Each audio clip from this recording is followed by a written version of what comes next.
While art is often a form of personal expression, it's also a conduit to bring social and political issues to the forefront. And there's a new exhibit opening at the Grand Rapids Art Museum this week that brings two artists together to take us on a journey to the Mexican-American border through photos, sound, and sculptures. It's called Border Cantos, or Sonic Border. Jennifer Cecil is the curator of collections and exhibitions, here to tell us more about it. Jennifer, thanks for being here. Yeah, thanks for having me. So talk to us about this exhibit. It looks very interesting. I'm really excited. Yeah. So it's a collaboration between Richard Mizrac and Guillermo Galindo, two artists who work in very different mediums. So Richard is a photographer. He's a pioneer of large-scale photography. So there are going to be some really massive, immersive photographs of the borderlands in this exhibition. And then the work of Guillermo Galindo, who is an artist and an experimental composer. So he has created instruments made out of relics and items that he's collected along the U.S.-Mexican border. Wow. What a topical exhibit. It is. I mean, in an election year, a lot of people talking about the border. I mean, there's going to be a lot of people drawn to this. What I like is that it's not just appreciative of art, but you include students, you include education. Oh, absolutely. In these. Can you talk a little bit more about that? Sure. Well, one of the reasons that I was so excited about bringing this exhibition was that art does provide a platform for us to have these difficult conversations. And the issues surrounding the border are complex and are difficult. And the artists aren't, proposing solutions. They're just documenting the experience. And it's a place that many of us will never go. It's an experience that many of us will never have.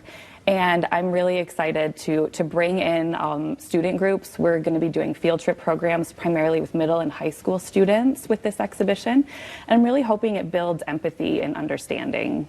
Yeah, and I like how you said that, because really we are so far removed, being so far away, and many of us have no idea what's happening right. here. Do you have open opportunities? If there are teachers out there that have students that they think would benefit from seeing something like this, can people just reach out to you guys? I would take a look at our website, artmuseumgr.org. I think there's still a few opportunities left, but thankfully the community has really jumped on this opportunity, and we're already selling out those field trip opportunities. That's amazing. Yeah. And what I love is how you're really attacking the senses. It's not just visual, it's audio as well, to really immerse the person in that experience. So is this something where people are going to be coming in and needing headphones, or is it going to be blasting through the speakers? How do they experience it? It's really unique. So the instruments themselves are going to be on view in the exhibition as these sculptural objects, and each instrument is on its own pedestal. The pedestal actually has speakers within it that produce the sound of that instrument. So it isn't a pre-recorded track where you're sort of hearing it like you would via Spotify or with your own headphones. You're actually hearing the sounds of the instruments come from the instruments. So as you move about the space, it will sound different depending on where you're standing. As you approach an instrument, you'll start to hear that more clearly.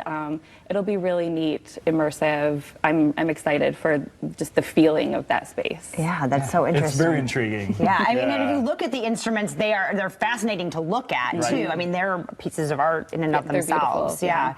So talk about these two artists in particular. And I mean, is this their first, joint venture together? And talk about kind of where they lie as far as what kind of expression they have. Yeah. So Richard is from Southern California. Started as a photographer back in the '60s. So he was very sort of politically engaged from the '60s, being around Berkeley at that time. But he started being drawn to the desert, and he started taking these landscape photos. And he was really drawn to the beauty and the mysticism of these desert regions. But as he started taking these photos, he realized there was a lot of evidence of human intervention too.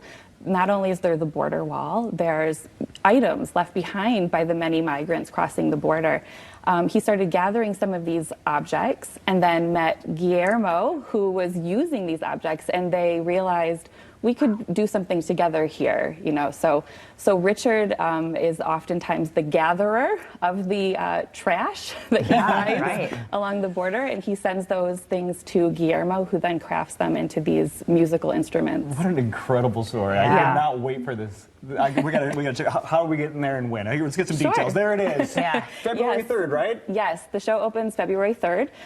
Guillermo is going to be with us for our member opening on February 2nd. So members of the Grand Rapids Art Museum will have a chance to hear from the artist directly. How cool. Yeah. that, too. Yeah. Excellent. Wonderful. Yeah, and you have till April 28th to get there. There's the prices for the tickets on your screen, artmuseumgr.org. You want more information, and there's a couple spots left for tour groups as well for field trips from schools. So we'll be right back.